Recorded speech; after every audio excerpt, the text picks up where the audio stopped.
A lo largo de la década de los 80 y 90, los cambios estructurales en la economía mexicana tendieron a subestimar el desequilibrio económico como el importante déficit en cuenta de corriente.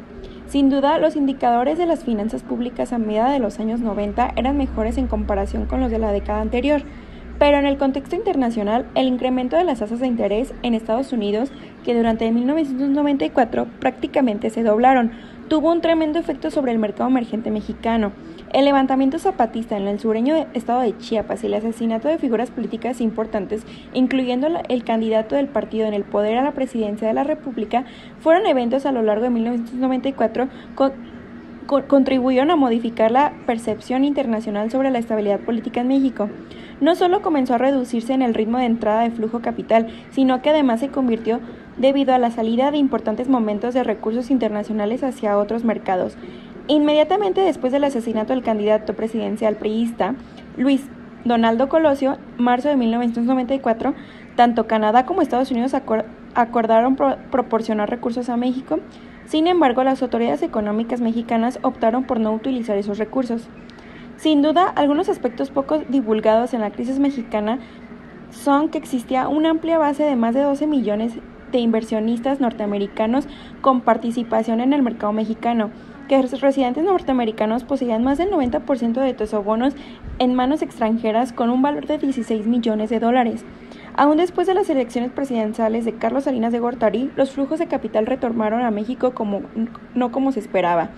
La nueva administración, que entró en funciones de diciembre de 1994, se enfrentaba con la dificultad de que la tendencia alcista de las tasas de interés norteamericanas se convirtiera en un importante factor que, por su atracción sobre flujos de capital, presentaba dificultades como el financiamiento de déficit de cuenta corriente. Los inversionistas convirtieron sus pesos en dólares en noviembre. Al ganar las elecciones, Ernesto Zedillo, ya en 1994 como presidente, fue el causador del error de diciembre, gracias a que en vez de que el presidente hiciera la devaluación del peso sin avisar, hizo lo contrario y anunció una próxima devaluación del peso a un determinado grupo de personas e inversionistas. Evidentemente, este grupo no dudaron en tomar sus medidas y cambió sus pesos por dólares. Por ello, existió una gran demanda de dólares y el gran flujo de capital. El dólar de estar en 3.4 rápidamente subió a 7, además que México pagó con la reserva los tesobonos que él mismo debía en dólares a los inversionistas prometidos desde el sexenio anterior. México no podía pagar, lo cual la reserva mexicana no alcanzaba a sustentar la gran demanda, causando la devaluación del peso. Al peso se le quitó 3 ceros. El gobierno se defendió diciendo que sería más fácil evitando cantidades con tantos ceros. A causa de la pérdida económica, las personas no podían pagar sus deudas que tenían con los bancos, por lo cual los bancos no recibían ingresos y cuando las personas que tenían sus ahorros en estos bancos no podían disponer de su dinero. FOBAPROA, como un seguro donde el Estado se comprometía a pagar en caso de que el banco estuviera en crisis y no podía pagarles a sus miembros. Esto fue utilizado después del error de diciembre para salvar a los bancos que estaban sufriendo por la crisis de 1994, pero esto se prestó para la presencia de fraudes, con un mal funcionamiento del rescate, resultando a una deuda pública que hasta hoy en día seguimos pagando con nuestros impuestos. La crisis fue una noticia traumante. No solo causó problemas a los bancos, también lo fue para los mexicanos, sus familias, empresas, fábricas y más, ya que fueron cruelmente afectados en su economía. Consecuentemente, la pobreza en México aumentó más. Los que eran millonarios solo tenían miles, y ni decir los que solo tenían cientos. Tanto las personas de clase alta como de las clases medianas recibieron drásticamente esta noticia. En su mayoría fueron desempleados, al haber tantas empresas en quiebra o en deuda. Todo esto provocó la desconfianza del pueblo mexicano hacia su propio gobierno, pues no estaba cumpliendo con su obligación de brindar un bien común a sus ciudadanos. A continuación, les mostraremos algunas de las entrevistas realizadas a personas que vivieron la época de crisis de los años 90, cada una de estas relatando vivencias propias desde su perspectiva. ¿Cuál es su nombre? Me llamo María de Jesús León Bernal. Mi nombre es María Guadalupe Rodríguez. Santiago Flores. Guadalupe Jauregui Gutiérrez. María de Jesús. ¿A qué te dedicabas cuando surgió lo de la crisis económica? Trabajaba en una empresa electrónica. ¿Soy enfermera? En ese entonces yo me dedicaba a la actuación. Tenía trabajo estable en ese tiempo en un grupo legal. ¿Cómo afectó en tu empleo la crisis económica? Que hubo mucho recorte de personal y ya no hubo más ingreso como horas extras. Bueno, sí me afectó, pero pues más a mis papás porque pues mi papá pues perdió su trabajo, ya les pagaban muy poquito, porque se devaluó mucho el peso.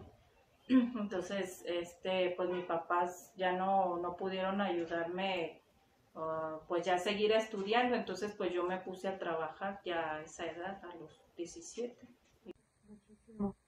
La gente ya no contrataba los servicios de enfermería.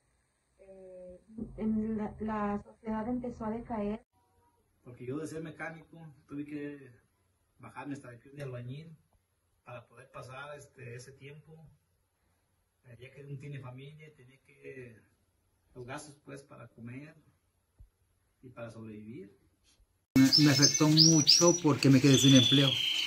En ese entonces tuve que buscar, donde busqué, sí me pasé 15 días sin empleo, comiendo y no llorando porque fue una crisis horrible, que decía yo, ¿cómo es posible no tener ni que sea para un saco de frijoles? Mi país tenía. Del cual a los 8 días me recomendaron una gira, nunca había hecho giras, me tuve que ir hasta Mexicali, Baja California, donde sí, ahí trabajé también, iba contratada por 3 meses, yo nomás aguanté mes y medio porque era en tiempos de fríos. Yo me fui, me fue muy bien. Fue entonces cuando entró de lleno ya al 100, entró la devaluación del peso. Yo en ese entonces me iba bien, yo mandaba $500,000 cada 8 días. Y aparte mandé mi renta, yo me vine con 3 millones en mi bolsa. Y voy llegando, ¿cuál va a ser de la sorpresa que tenía en el banco? Que era $500,000, se volvieron 500 pesos, ya no $500,000. Y fue donde, pues yo creo que no nomás a mí, al mundo mundial, nos partió la madre, cómo era hacer la pandemia hoy. Y por último, ¿cómo afectó en tu entorno social? Pues que mucha gente ya se quedó sin empleo, ya no tenía pues dinero para comprar la canasta básica. Cuando la crisis económica ya no había trabajo, no nada más conmigo, sino con muchas personas que resintieron todo esto. Fue un tiempo muy difícil porque la pobreza aumentó ante el aumento de precios de lo que es lo básico, la canasta básica, pues aumentó lo que es el precio de la comida, los combustibles, las medicinas, lo básico que ocupa la sociedad. Ya que vimos algunos ejemplos con las personas entrevistadas, continuaremos con más información sobre las consecuencias de la crisis económica de 1994. ¿Cuáles fueron las consecuencias de la crisis económica de 1994? Una de las principales consecuencias fue el efecto tequila, en el cual se consideró la primera crisis en la era de la globalización. El efecto tequila es conocido como un evento sorpresivo en México, provocado por el mal manejo de la política económica, la cual disminuyó el nivel de vida de gran parte de los mexicanos. En economía se llama efecto tequila a toda crisis económica en México. Los países de América Latina entraron más al proceso de globalización. Aquellos que más fuerte sufrieron las consecuencias de la volatilidad de los mercados cambiarios y financieros, crisis originada por la falta de reservas internacionales en México. Esta crisis causó la devaluación del peso mexicano, trayendo consigo una fuga de capital no solo en México, sino de todos los mercados de América Latina. Otro efecto considerable fue la inflación, que es una medida económica que indica el crecimiento de los precios, generando una variación en las tasas de intereses. Todo esto se observó durante la administración de Carlos Salinas de Gortari. La devaluación causó efectos como la inflación disparada de las tasas de interés, colapso de la actividad económica, los servicios de deuda en moneda local y extranjera. Aumentaron al mismo tiempo que los indicadores de capitalización de los bancos se desmoronaron.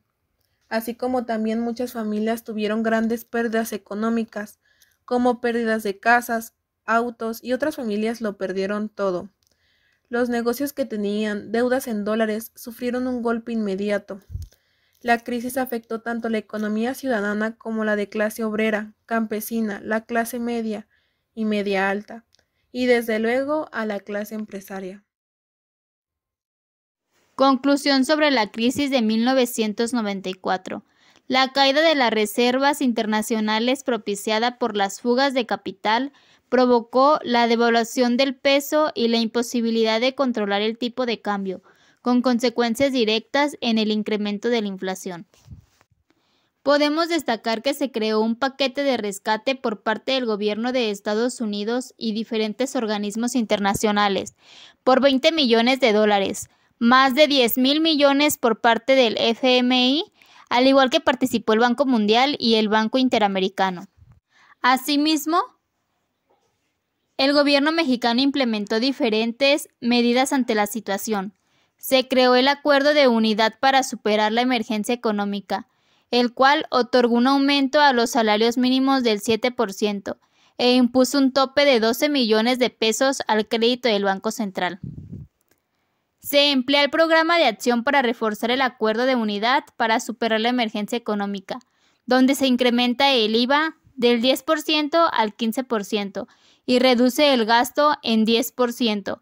Se reduce de nuevo el límite al crédito del Banco Central en 10 millones de pesos para 1995 y otorga un nuevo aumento a los salarios mínimos del 12%.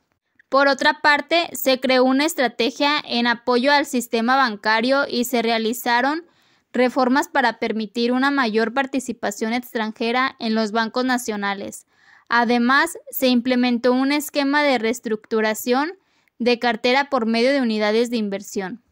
Por último, el gobierno de Ernesto Zedillo concluyó en noviembre del 2000, aunque no fue responsable del desequilibrio financiero heredado de su predecesor, su poco acertado manejo político, al advertir a un poderoso grupo de inversionistas sobre su plan de devaluar, precipitó la crisis financiera.